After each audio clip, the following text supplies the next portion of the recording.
So yun, what's up mga lods, nakadali na naman tayo. Nakadali na naman tayo ng mga pangulam-ulam.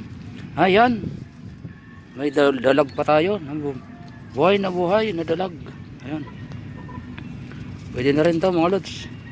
Buhay na buhay pa, lalapad ng tilapia. Ayan ang tilapia, lalapad. Mga lods, kadali na naman tayong mga tilapia. Pula na naman na to sa atin. Ayan o mga lods, oh. Nakadali na naman tayo mga tilapia. Tsaka may isa pang dalag. Ayusin mo dalag ka. Yung nanay mo hindi mo pinahuli. Ikaw lang yung anak. Kadali na naman tayo mga lods na mga tilapia. Nagpapahinga lang muna tayo dito sa kubo kasi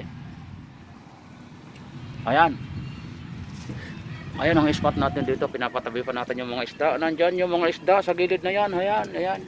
Nandyan. Pinapaipon-ipon ko muna sila para makapamili tayo ng malaki. Ayan, ang daming isda dyan. Yan dyan sa mga ilalim ng kangkungan. Ayan ang aking bag. Ayan ang ating lagayan na nakaw. Napalag-palag pa.